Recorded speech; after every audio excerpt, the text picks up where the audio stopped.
En 2004, Sonia et Alexandre Poussin achevaient leur traversée de l'Afrique à pied. Un voyage extraordinaire de près de 14 000 km en plus de 3 ans. 10 ans et 2 enfants plus tard, ils repartent à l'aventure. Ce sera Madagascar et en famille. Accompagnés de leurs 2 zébus et de leurs charrettes, Sonia, Alexandre, Philae et Ulysse entreprennent un formidable périple hors des sentiers battus. 3 ans au cœur de l'île Rouge, à la rencontre de ses habitants. Une aventure au plus près de la nature, à la découverte des richesses de Madagascar.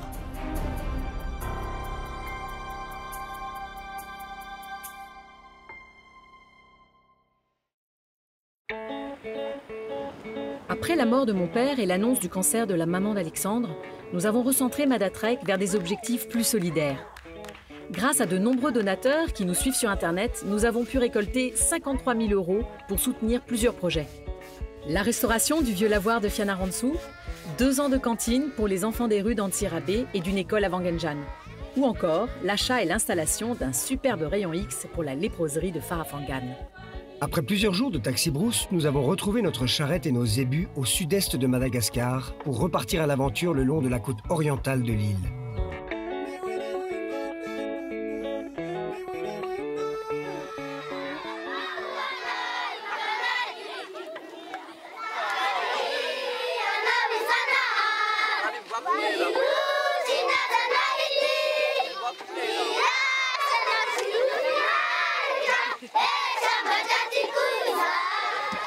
Alors voilà, ça c'est l'hymne national malgache que les enfants chantent tous les matins à l'école.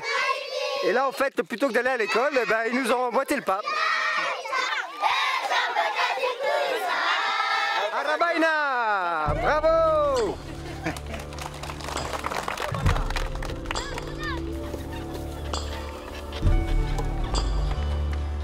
Après 3 mois sans la charrette, nous reprenons le rythme du voyage et de la marche. Pas si facile de redémarrer sous une chaleur de bête et sur un macadam brûlant. La bonne nouvelle, c'est que nos zébus ont l'air en excellente santé. Tout est dans la bosse.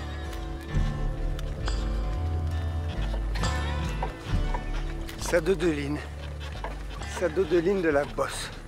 C'est le signe qu'ils ont bien repris, bien mangé et qu'ils sont bien engraissés en notre absence, c'est que les bosses ont repoussé.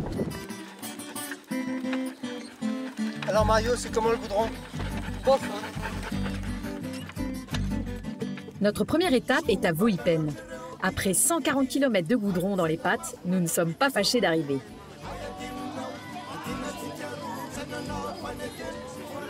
Nous sommes attendus à un endroit qui a beaucoup compté dans notre choix de venir à Madagascar.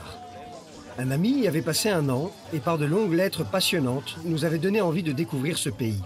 C'est le foyer pour handicapés de Tanzumwa. Son directeur, le père Emeric, nous y accueille chaleureusement. Bonjour, mon père. Bonjour, merci de nous accueillir. Nous sommes ravis de vous accueillir. Merci beaucoup. Bienvenue. Merci.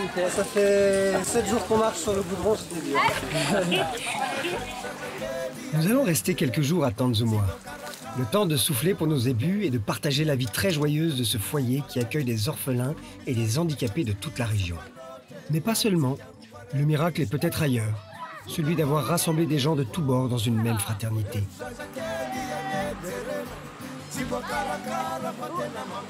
Alors, père Emeric, est-ce que vous pouvez nous expliquer assez rapidement quelle est la mission de Tanzumwa? Qu'est-ce que vous faites ici? Alors d'abord, c'est un foyer pour des jeunes handicapés physiques qui apprennent un métier, qui vont à l'école. Et puis après, beaucoup d'autres choses sont greffées. On a accueilli des jeunes orphelins abandonnés. On a ouvert beaucoup de centres de santé pour des gens qui étaient très mal pris en charge, avec en partie les tuberculeux, enfants malnutris, des malades pauvres. On a aussi des écoles dans des villages de parias, 2 écoles. On a des cas de figure tellement différents. Et ça fait beaucoup de monde quand même. Ça fait beaucoup de monde. La visite des lieux commence par un atelier de prothèses.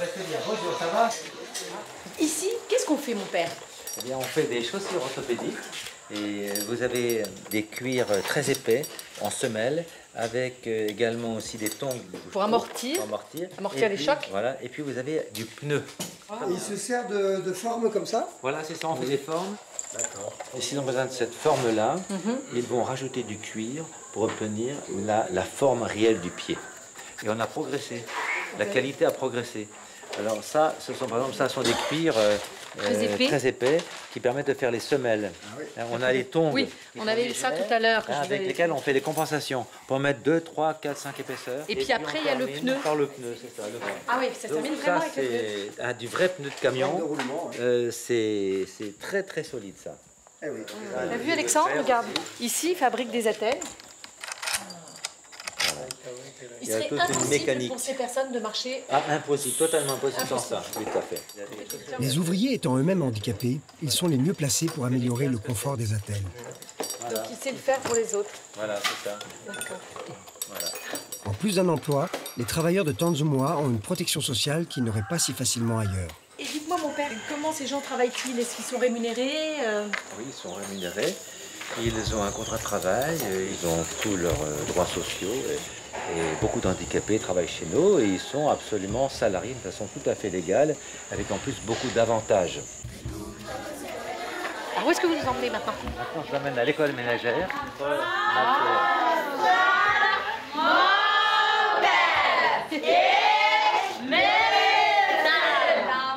À Tanzumwa, les jeunes peuvent se former à toute une panoplie de métiers. À l'école ménagère, ils ont la possibilité d'apprendre le b.a.-ba de la couture. Mais le foyer possède aussi un atelier de menuiserie pour ceux qui peuvent se tenir debout. Pour les jeunes qui doivent rester assis, une école d'informatique et de bureautique les prépare à devenir employés de bureau. Le foyer possède aussi sa propre salle de rééducation. Alors, ici, vous voyez, une chose importante, c'est qu'une fois par an, nous invitons les spécialistes d'orthopédie qui viennent pour examiner tous nos jeunes ici, plus tous les handicapés de l'extérieur. C'est sœur Honorine, elle-même atteinte de la polio dans sa jeunesse, qui aide les jeunes patients à retrouver l'usage de leurs membres. Après, quand les mains fait comme ça. Ah ouais, les petites mains aussi. Et les mains aussi fait comme ça, pour faire la rééducation comme ça. Ici, la rééducation est vécue comme un moment de détente et de loisir. Comme un sport.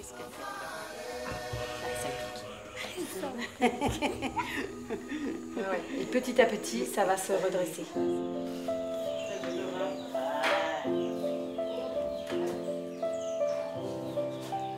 Ah, qu'est-ce qu'on fait là quand il y a la petite marche? Et un jour, l'objectif, c'est qu'il ait des attelles. Oui, c'est ça. Les chaussures d'attelle puissent marcher sans fauteuil, sans chariot. Et pour ça, il faut que les jambes se déplient. Les gens, ils préfèrent être avec des attelles? Oui. Ils trouvent ça être debout. Préfèrent être debout que d'être assis sur un fauteuil? Oui, on peut plus faire de choses. C'est une victoire extraordinaire, ceux qui arrivent à marcher. Et on en voit, ils arrivent paralysés, complètement paralysés. Ils ne bougent même pas les petits doigts de pied. Puis au bout d'1 an, 2 ans, ils commencent à marcher. Et puis un jour, pour marcher, vraiment. Tanzumwa, vous faites des miracles. Mais je pense parfois, la sœur fait des miracles.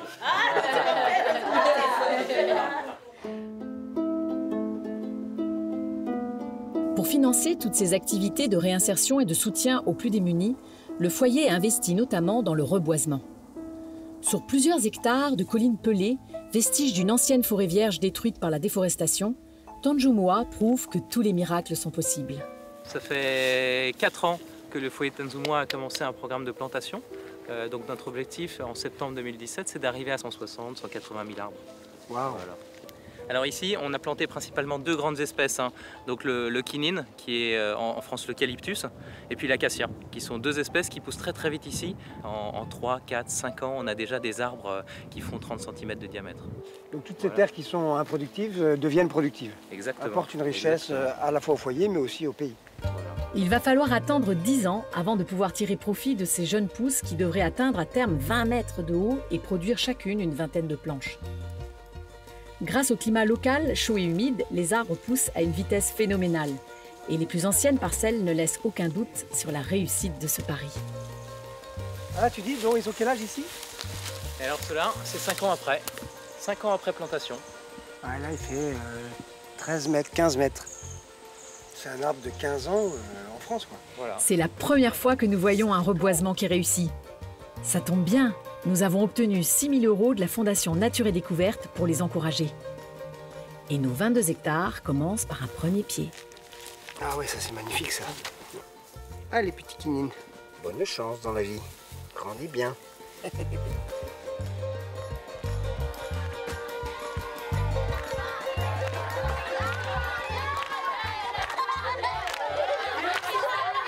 Ce qui frappe à Tanjoumois, c'est la joie.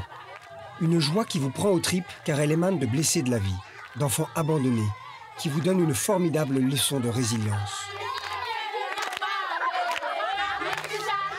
La recette de ce miracle se trouve dans l'amour inconditionnel prodigué par le Père.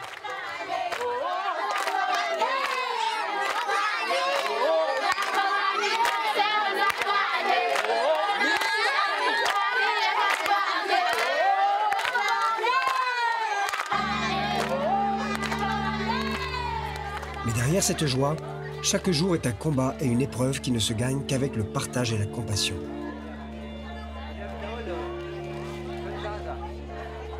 Ici, c'est un CRENAM, c'est un centre pour la récupération nutritionnelle des enfants malnutris. On reçoit actuellement, c'est entre 150 et 200 enfants par semaine. Il y a beaucoup de bébés là. Beaucoup de bébés, c'est ça. Il y a aussi des jumeaux, enfants orphelins aussi qu'on va nourrir. Allez-y. Pour évaluer le degré de malnutrition, tout commence par une pesée et quelques mesures. Fais bien la tête, voilà.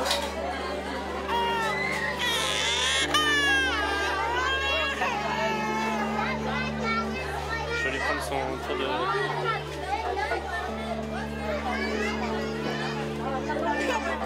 125. On mesure le PML brachial. En fonction de ça, on peut déterminer s'il est vraiment malnutri. Et après, on va lui donner, pendant plusieurs mois, une nourriture très énergétique. On l'appelle le prémix, dans lequel il y a de la poudre de maïs, il y a de la poudre de soja, il y a de l'huile, du sucre, et aussi on va donner du lait en poudre. Et quand ils sont bien, on les renvoie chez eux. Donc il y en a, on les voit, ils sont bien parce qu'ils ont repris du poids depuis déjà quelques mois. Ici, on distribue chaque année 140 tonnes de riz, 26 tonnes de lait en poudre et 7 tonnes de prémix. Au total, ce sont plus de 10 000 personnes qui vont bénéficier de l'aide de la mission.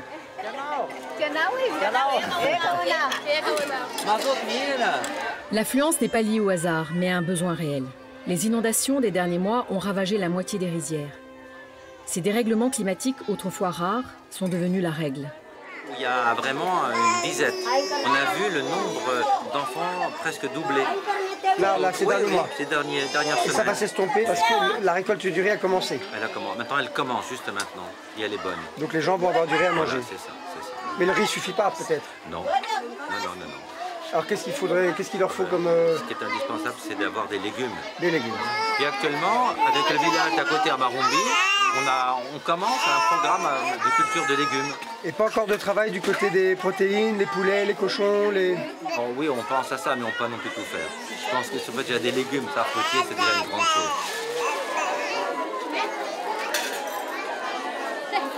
On a les âges. Ite? Oui, Da 10 bulan. il a 5 mois. Il est encore petit. Bon, il est très maigre. Sasa Manara. Mati Engine. Orphelin de mère. Voilà, c'est ça. Et avec ce que vous allez lui donner, vous avez bon espoir. Oui, tout à fait. On a un tas de produits qui sont très très bons et qui vont vraiment aider l'enfant à reprendre du poids et retrouver la vie. Tout à fait. Et beaucoup d'enfants qui sont ici depuis déjà 1 mois, 2 mois, 3 mois, 4 mois, et ils ont repris du poids.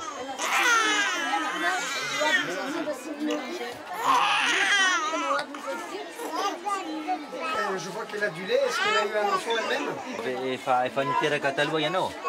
Nitira katalua. Pili taona nzanakao. Et ça ne compte pas? Oui. Rui taona. Voilà, elle a un enfant de 2 ans. Et donc elle prête son sein pour Voilà, cet enfant-là. c'est ça, oui, tout à fait. Et on s'aperçoit que même des femmes qui ont eu des enfants il y a très longtemps sont encore capables de donner un peu de lait. Mais c'est évidemment insuffisant. C'est pourquoi c'est indispensable qu'elles viennent ici pour prendre une nourriture complémentaire très importante. La base de cette nourriture, c'est du riz et du lait en poudre. Ce dernier est offert par Socolais, une entreprise malgache basée à Antsirabe.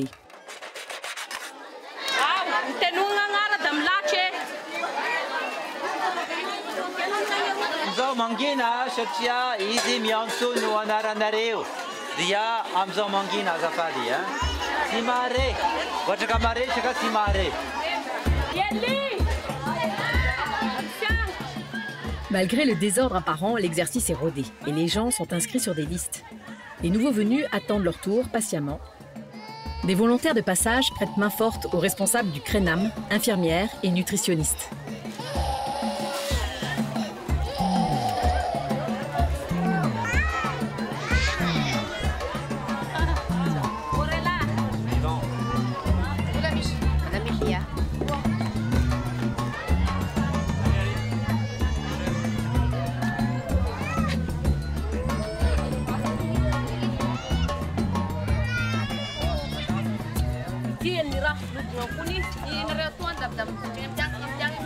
Ici, on donne de la nourriture aux mamans.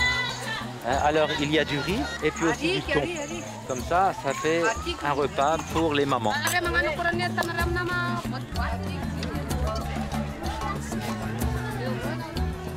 Voilà, c'est ce qui se passe ici tous les mercredis. Mais c'est triste, mais aussi c'est beau parce qu'on voit qu'on donne une réponse aux gens. Alors on est quand même content. Et lui aussi est orphelin aussi. Voilà. Donc le père est parti quand la femme est encore enceinte. Et donc comme elle n'hérite rien, elle n'a pas d'héritage, donc elle est forcément extrêmement pauvre. Il n'arrive pas à vivre elle-même. C'est malheureusement fréquent. C'est terrible. Il y a une instabilité incroyable des couples et des femmes enceintes abandonnées, ce n'est pas rare aujourd'hui.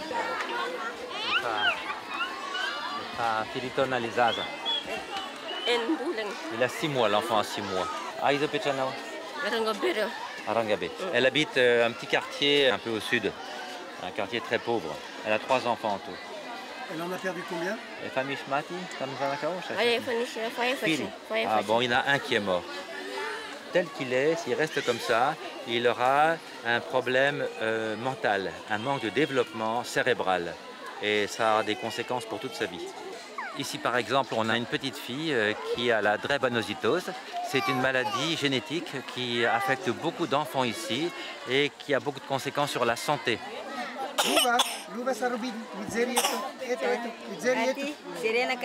Et Manina, voilà. La maman est morte quand elle a accouché.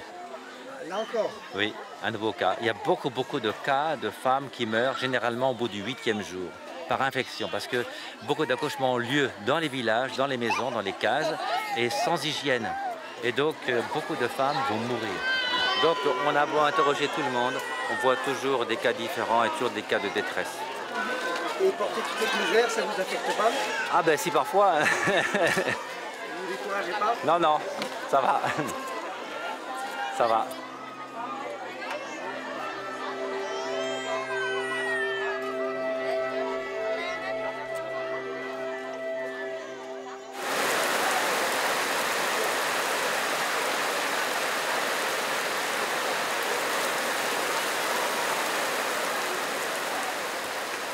Toi aussi, tu te fais de la répartition de nourriture dans des boîtes? Oui. Comment ne pas se décourager? Comment garder l'espoir après ce que tu viens de voir? Surtout que ça ne change pas. Et surtout que ça ne change pas.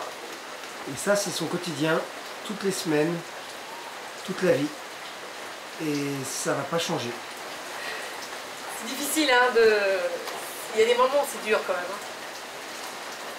Il y a des moments durs parce qu'on a envie de se protéger et de ne pas voir ce qui ne nous plaît pas, ce qui nous dérange en fait. Et il y a un moment, il faut agir. Alors où est-ce qu'on se place? À quel endroit on est?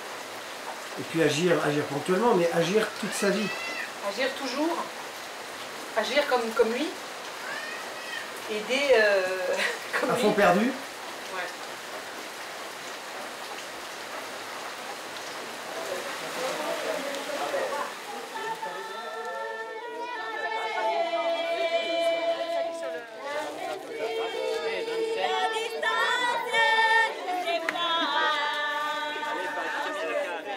Comment ne pas être touché? Comment ne pas être bouleversé?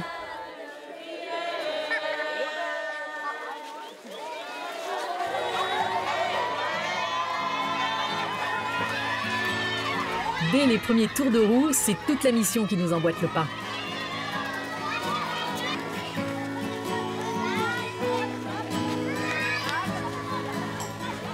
De Tanjuma, nous repartons gonflés d'énergie et d'espérance, à l'image de tous ceux qui vivent ici, qui semblent dopés à la joie et à l'amour, malgré les difficultés insondables de leur vie. Dans le sillage de la charrette, la ribambelle des pensionnaires goûte sur 5 km au parfum de l'aventure.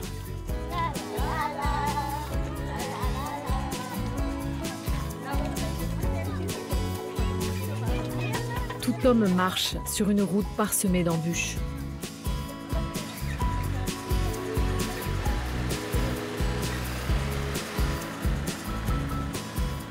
À partir de Manakar, nous quittons le goudron car nous voulons passer par les plages et longer la côte est vers le nord.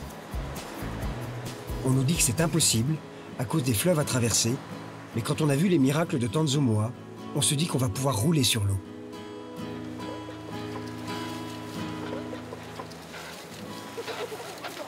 Nous, vraiment, la route est très belle. Là, il y a des arbres chaque côté. On a de l'ombre et tout, mais c'est nickel. C'est la route de rêve, ça, hein? Ouais. Depuis qu'on a fait Madagascar, on n'a jamais vu une route comme ça, quoi. Aussi belle? Aussi belle, ouais.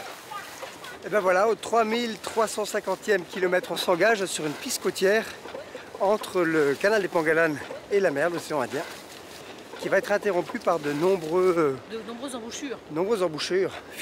Fitovinani, ça veut dire 7 embouchures. Et il va falloir faire flotter la charrette.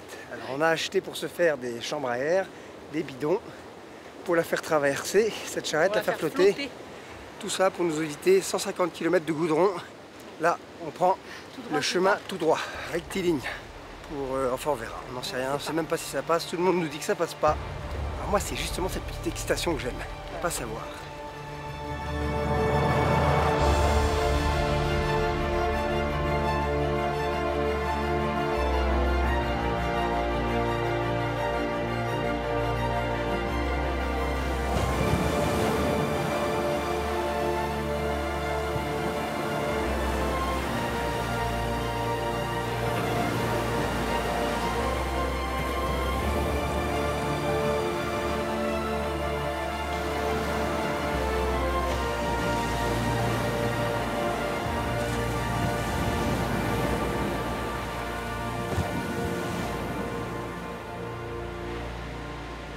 Là, c'est vraiment Highway to Heaven. Là.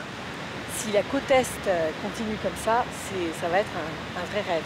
Alors, entre nous, il y a la mer, l'océan Indien, et de l'autre côté, le canal des Pengalan. Donc il y a la douceur, la sérénité, et là, il y a la vivacité, la fureur de l'océan. C'est paradisiaque. Tout ce qu'on regarde, la vue partout où on est, c'est un baume pour notre cœur. Bon, je tire 2 enseignements. Le premier, c'est qu'on a eu raison d'y croire. Et le deuxième, c'est qu'on va finir par tomber sur un os quand même. C'est pas possible que ça aille aussi bien depuis si longtemps, depuis Manakar, alors qu'on nous dit que cette piste est fermée et impossible. C'est donc dans le doute, à mon avis, il va y avoir un problème quelque part. Ça serait une bonne surprise d'ailleurs parce que on est prêt. Alors on est prêt, hein? On est paré, hein? On est paré, hein? On est paré. On n'a peur de rien.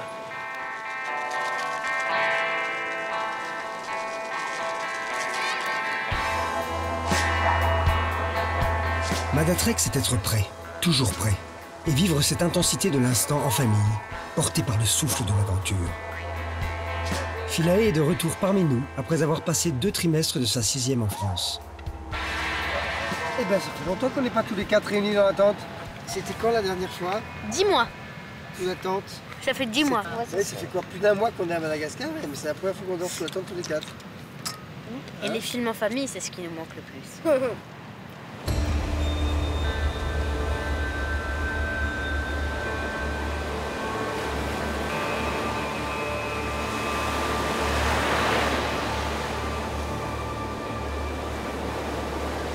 Alors là, ce matin, il y a les pêcheurs qui partent dans les rouleaux, c'est hallucinant. Ils partent avec leurs pirogues en poussant des cris d'Indiens pour se donner du courage. Et à partir de ce groupe-là, ils doivent se rassembler pour franchir la 2e barre de rouleau sans doute.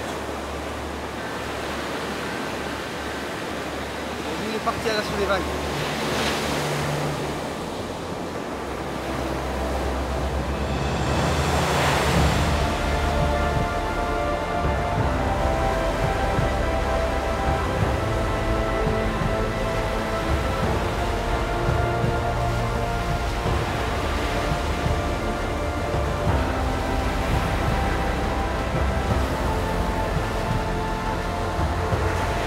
ils ont vu que 2 de leurs camarades n'avaient pas réussi à franchir la barre, s'étaient renversés et puis rentrés au bercail et ils ont décidé de tracer au large.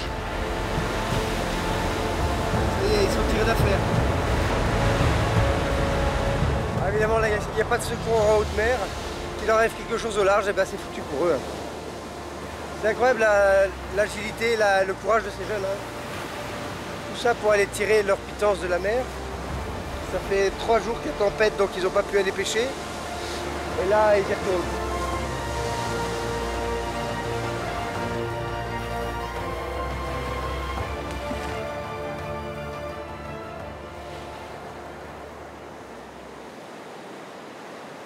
Alors ils ont renoncé à aller pêcher aujourd'hui?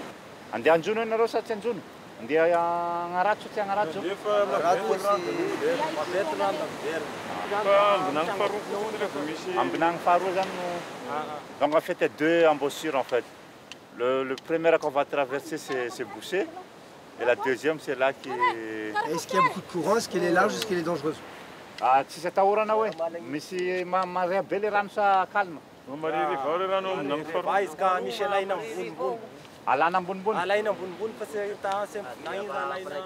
Ça, c'est la bonne nouvelle du matin. Parce qu'on ne sait jamais si ça va passer. Là, les indicateurs sont plutôt positifs. Qu'est-ce qu'ils sont gentils, les gens ici? T'es d'accord? Ils sont pas méfiants. Ah, c'est le bonheur. C'est une autre sensation, là. On est comme au paradis, là.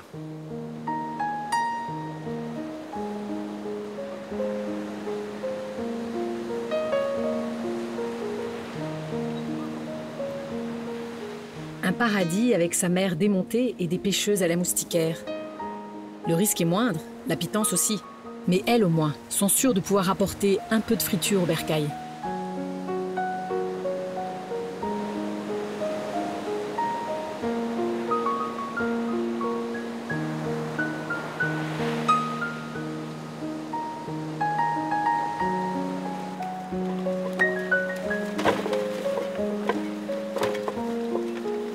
Bon, elle est vraiment tout terrain. Hein. C'est super rassurant de la voir franchir toutes ces... Eric, par là, non? Tu peux pas monter, là? Non, là, ici, à droite, Eric, à droite, à droite, à droite, là. Eric. Il y a des zones où le sable est plus mou. Hein.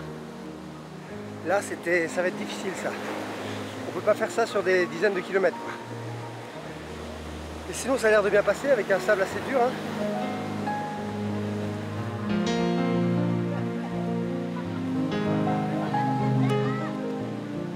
Un cargo s'est échoué là, dans les années 50.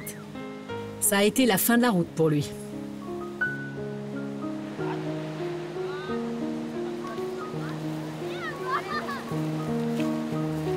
Ça passe, hein? Ça passe, ouais. Sur la place, c'est possible aussi, hein? Ouais. Nous inventons l'itinéraire entre la plage et le rivage, en slalomant entre les fils à eau et les badamiers. Nous nous frayons un passage.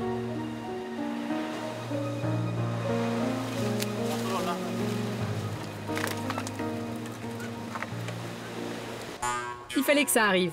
D'un seul coup, d'un seul, le chemin a disparu. Bon, on a parlé un peu vite. Là, on a l'air bloqué, là. Ça a l'air étroit, je sais pas si ça passe. Eh bien voilà notre premier os. On va pouvoir le ronger. Mais quand il y a une volonté, il y a un chemin.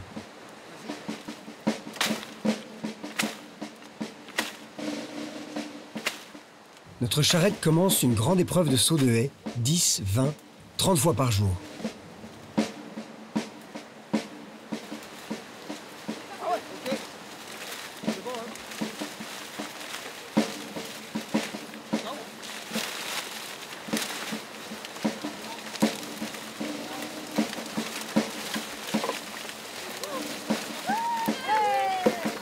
Ça y est, on a retrouvé la voie royale. C'est pas la plus belle piste depuis le départ, Revel? Ah oui, la piste, elle est... C'est magnifique, hein? Magnifique.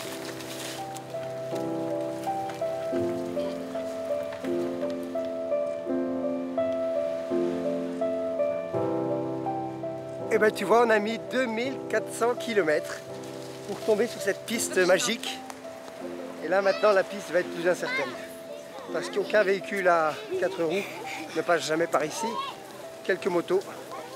Bon, voilà. Bon, ce qui est possible dans un sens, eh bien, a priori, est possible dans l'autre sens. Ouais. Donc si on est coincé devant, on a toujours la solution de revenir en arrière. Mais à mon avis, on devrait pouvoir rejoindre Luaran.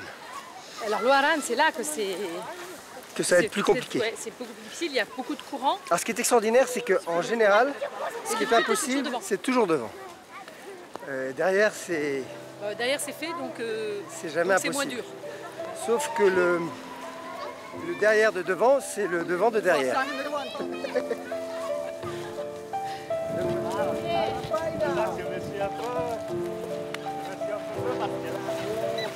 C'est large, hein? C'est la vaquelle, hein? Ouais. Luarano, ça veut dire la tête de l'eau. Et on comprend pourquoi l'embouchure est fermée. La rivière a donc une tête. Pour nous, c'est plus facile. Nous traversons sur le bouchon de sable. Et comme ces bouchons sautent régulièrement, au gré des crues et des reflux des bancs de sable, on ne peut jamais savoir si la passe sera ouverte ou pas.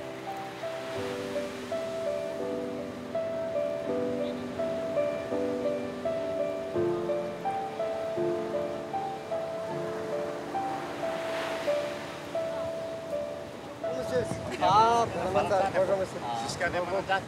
Comment allez-vous? Ça va bien, ça va bien. D'où venez-vous? De Madagascar. Où allez-vous? Oh, à Tamatave. Tamatave? Mais d'abord Mananzar. Mananzar. Oui. Bon, il y a des obstacles là-bas. Une passe ouverte. On peut traverser le canal de Pangalan. Oui. Ici, là, la passe est fermée. L'embouchure est fermée. Et là-bas, elle est ouverte. Combien de kilomètres? L'embouchure de Pharaon est ouverte. Pharaon. Oui. Elle est toujours ouverte. Toujours en ouverte. permanence. En permanence. Et aujourd'hui aussi. Qu'est-ce qu'il y a comme difficulté? Il y a des ponts qui est cassé. Ah, mais ça, c'est pas grave, on peut traverser à la nage. La charrette, on l'a fait flotter.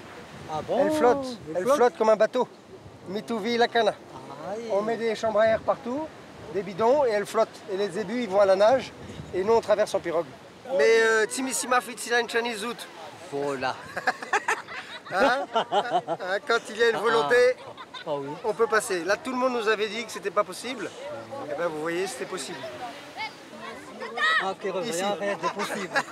À Carvaillon, rien n'est possible, exactement. Mais la volonté ne suffit pas. Il y a un autre facteur à prendre en compte, la marée.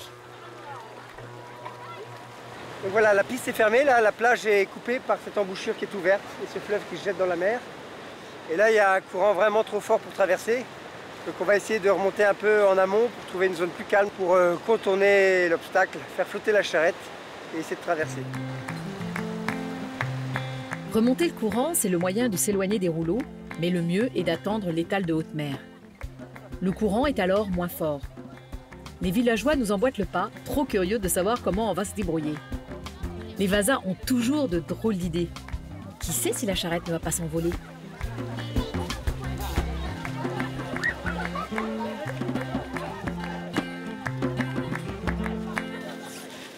En attendant la marée haute, nous gonflons les chambres à air sous le regard curieux et dubitatif des badauds. Alors là, l'idée, c'est de faire un bras porteur, stabilisateur, avec deux chambres à air de chaque côté pour l'équilibre. C'est la deuxième fois qu'on traverse une rivière en flottant. La première, c'était la Tiribine, il y a plus d'1 an. Nous avions alors remarqué que la charrette manquait de stabilité. Alex espère corriger ce défaut avec ses flotteurs latéraux. En fait, il n'en sait rien, car c'est une première. Ça, c'est un système, on va voir si ça marche. Sal, mandé. Sal, c'est pas sûr. Alors, combien tu peux mettre d'eau là-dedans? À mon avis, tu mets 40 litres, donc c'est 40 litres de flottabilité. 8 bidons de 20 litres, plus 5 chambres à air. Au pif, ça devrait suffire. Le moment de vérité approche. Va-t-elle flotter? On n'a pas le choix. Il faut se jeter à l'eau.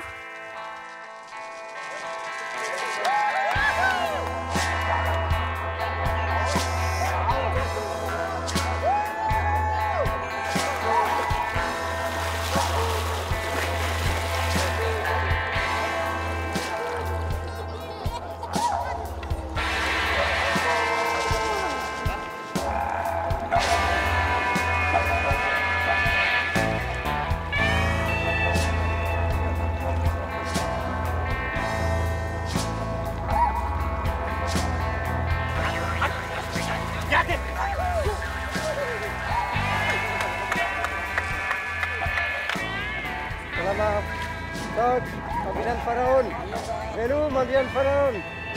Taïnan Jaminan Faram. Voilà, maintenant on est doté d'une charrette à pneus. Une charrette à boudin.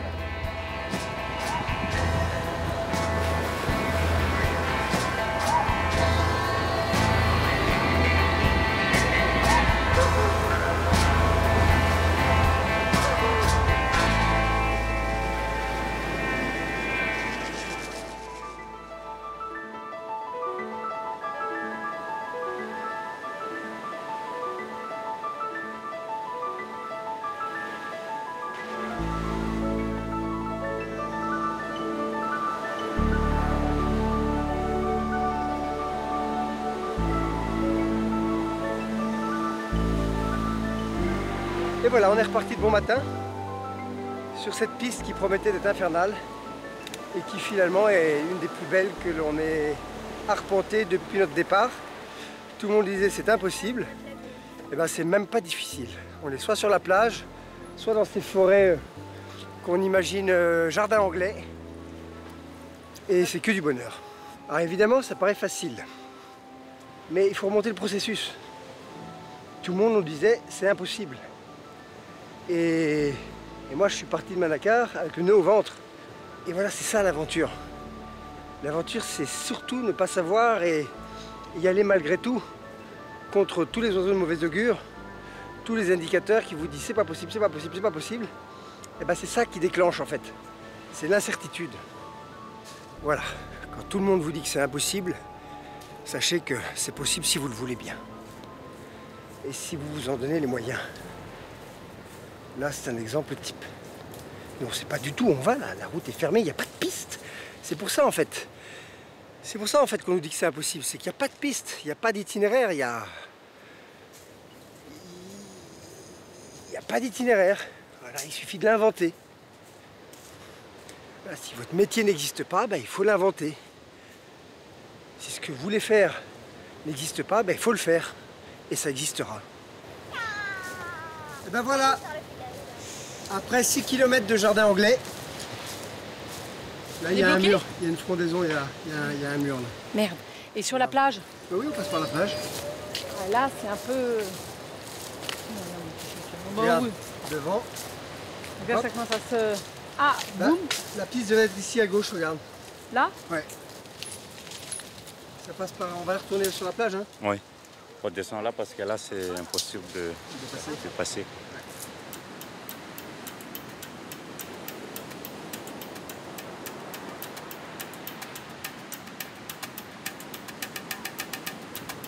Mais pour accéder à la plage, il y a toujours un ressaut acrobatique. Et une fois en bas, il faut se frayer un chemin entre les débris.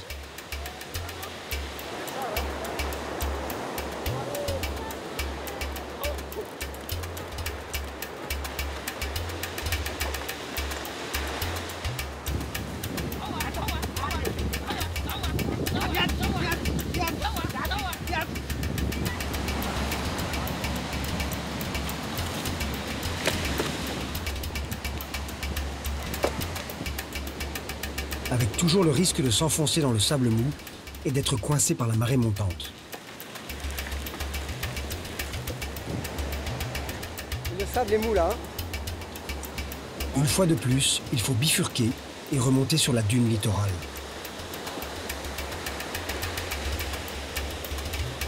Alors la mer monte et les ébus peinent dans le sable.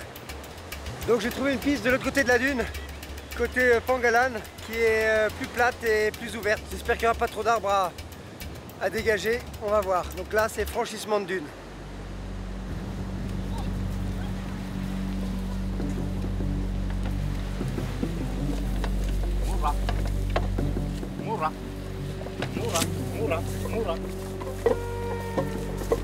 C'est mieux par là, hein? Ouais.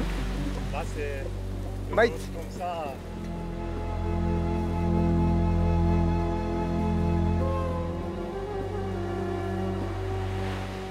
On dit que sur la côte Est, il y a deux saisons. La saison des pluies et la saison pluvieuse. Des averses tropicales nous tombent dessus sans prévenir et compliquent notre progression. Elles gâchent aussi un peu la fête. Tu veux pas souffler un peu?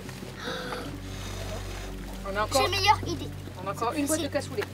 Alors on est à Massinjanokel, on est arrivé au bout de ce cordon littoral qui est ouvert par une autre porte, une autre embouchure, Farabara en malgache, qui est ouverte sur la mer là. Et donc on prend des forces, on va déjeuner parce que de toute façon il fait pas très beau, il pleut. Et les deux se prennent toujours la tête là. Vous avez fini là, déjà cassé? Quoi? Et t'as fini de dire des gros mots toi? Mais attends, je voulais pas... Non! Tu viens de faire une énorme connerie là. Je vais devoir le refaire. Merci les filles. Tu vas le refaire 15 fois là. Arrête. Merci. Tu vois, tout tenait en équilibre par ça. C'était fermé, ça tenait. Ça va se répandre à l'intérieur. On n'a pas de boîte. Tu viens de t'amuser bêtement et tu vas tout nous pourrir là. Voilà les relations mère-fille. Mais quand tu fais quelque chose, il faut que ce soit une connerie quoi. À Manakar, Mananjar, voilà l'itinéraire qu'on suit par la côte. Donc la route fait le tour, mais nous on a décidé d'aller tout droit en suivant la côte. Plusieurs embouchures, 1, 2, 3, 4, 5, 6, 7. Plutôt Binani, 7 embouchures. Et ces 7 embouchures, certaines sont fermées comme on a vu par des cordons de dunes, certaines sont ouvertes. Et bien là, ici, à Massinjanokel, il y en a une d'ouverte. On est ici, on est exactement à mi-distance. Donc ici, c'est un passage clé. Si on ne réussit pas à passer, on est obligé de faire demi-tour. Et à Massinjanokel, les conditions ne sont pas vraiment favorables. Le courant est fort et le ciel menaçant. Ce passage est crucial. Nous sommes à mi-parcours de Mananjar. Nous devons passer. Mais avant toute chose, notre priorité, c'est la sécurité. Je temporise. Alors Alex? C'est ennuyeux ce vent qui se lève parce que en même temps ça va contrer le courant qui sort. Là il y a du courant qui sort et le vent qui se lève. Donc peut-être qu'en allant tout droit ça va aller, mais c'est toujours ennuyeux d'avoir les éléments contre soi. Mario, viens là mon chien. Allez. Viens là mon chien. Viens là ici. Allez. Mario. Il a peur d'aller dans le bateau. Mario, viens ici. Mario, il flippe. Tu vas les voir partir, hein, tant pis. Ouais. Nous avons mis en place un protocole de passage. Les enfants, Mario et les bagages traversent en premier, suivent les ébus, puis la charrette en dernier. Pourquoi tu le portes? Parce qu'il ne veut pas y aller. Hein. Oh, Mario. Bah alors, on est un chien très courageux pourtant d'habitude. Notre équipe de zébus est maintenant rodée. C'est Minty Mind qui mène la danse. Les autres le suivent et lui font confiance.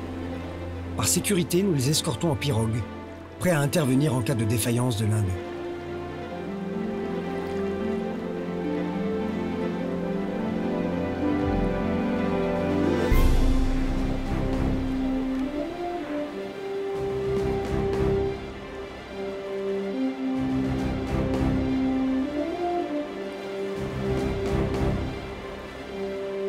Une fois les ébus à bon port, c'est au tour de la charrette.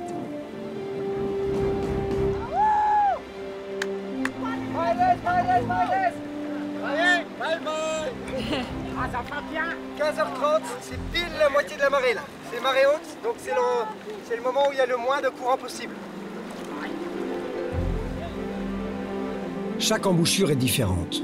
Ici, la dérive reste très préoccupante. Je reste sur le qui-vive pour intervenir avec une troisième pirogue si nécessaire. Mais cette fois encore, tout se passe bien. Quel soulagement!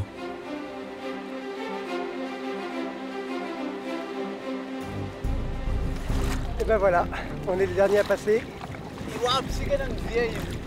Après les bagages, après les enfants, après les ébus, après la charrette, les parents. Bon bah c'est une épreuve de moins. En même temps c'est ça le sel de l'aventure, hein. S'il n'y avait pas ces épreuves, il n'y aurait pas ces moments hyper intenses. On fait la course. C'est moi qui gagne.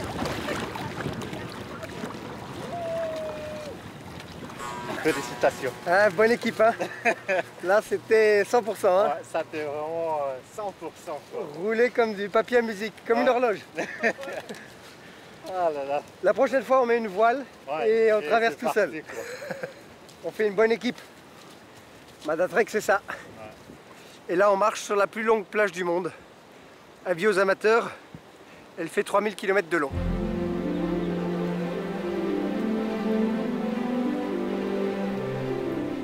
Les embouchures se succèdent avec leurs foules enthousiastes et fascinées. C'est tout un peuple qui nous porte et nous ouvre ses portes.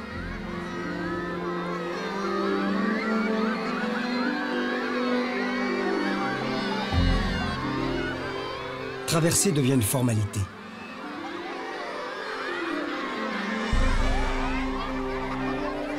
J'encourage les piroguiers en scandant un slogan national. Allez, Famaer! Ahou! Ahou! Ahou! Ahou! Ahou! Ahou! Vai su Futimena! Sai di Pirenena! Vai su Futimena! Alefa, averrenu! Vai su Futimena! Sai di Pirenena!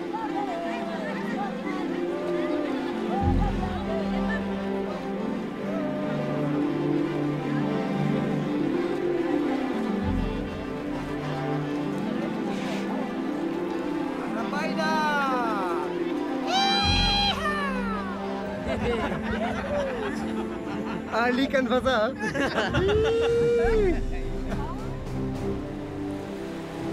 Mais les pluies incessantes ont tout fait de refroidir notre ardeur. Au bout de 10 jours de ce régime humide, oscillant entre l'eau douce et l'eau salée, nous sommes contents de rallier Mananzar. Nous y restons coincés une semaine par des pluies torrentielles. C'est trop risqué de poursuivre par la plage, les embouchures seront trop chargées.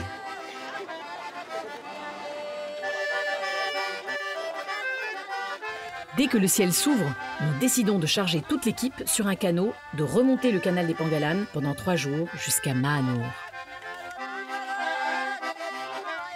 Pour la charrette, le chargement est classique. Elle ne rue pas dans les brancards. Pour les ébus, c'est une autre paire de cornes. Il faut d'abord les faire tomber, les ficeler, puis les rouler et les faire glisser lentement à fond de cale où nous leur avons ménagé une litière.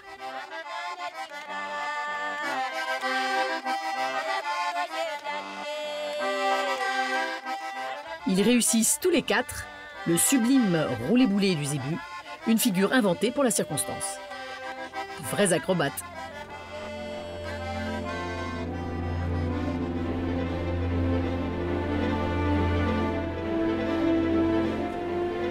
Sur le canal, ce n'est que lumière, jeu de miroir et sérénité.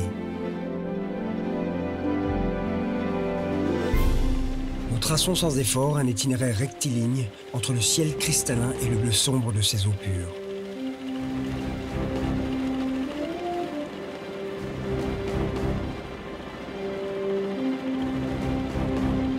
Pour nous, c'est une vraie détente.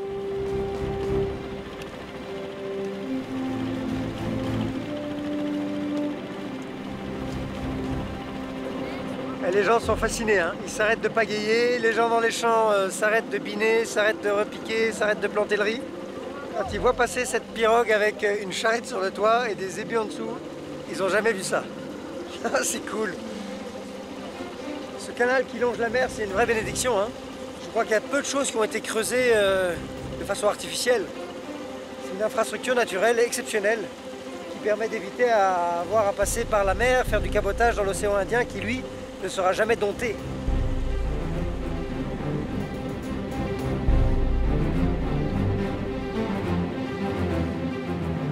C'est une infrastructure exceptionnelle qui faisait plus de 800 km de long.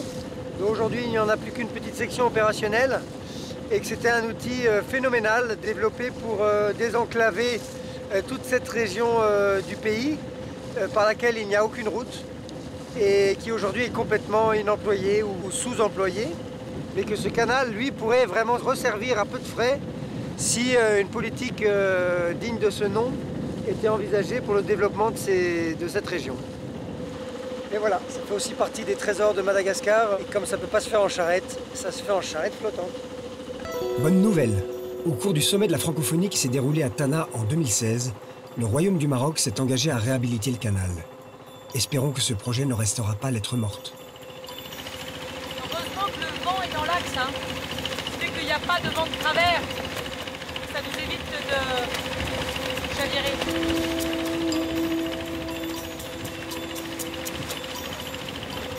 Bon, c'est maintenant qu'il faut que le moteur ne tombe pas en panne.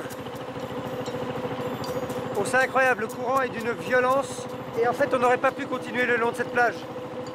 Parce que le canal est surchargé en eau et se vide par les passes. Et même à marée haute, là, le courant reste trop fort.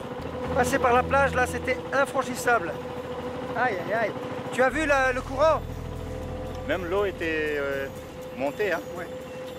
Et donc là, il y a le courant, il est trop fort. On n'aurait jamais pu passer. Allez, mandati, murawav. Mandat, ça veut dire quatre pattes. Tu vois, les enfants qui marchent tout doucement. Et ça arrive tout au bout. Quoi. Ah, comme la tortue, le lièvre et la tortue. Voilà. Aleo mandati murawavi. Aleo mandati murawavi. Ah, c'est beau ça. Ah, excellent, excellent. Ben voilà, c'est ça que je cherche depuis 2 ans. Le dicton que je cherche depuis 2 ans. Superbe. Je vais le noter tout de suite, sinon je vais l'oublier. Mi voce isananche. J'apprends un petit peu tous les jours.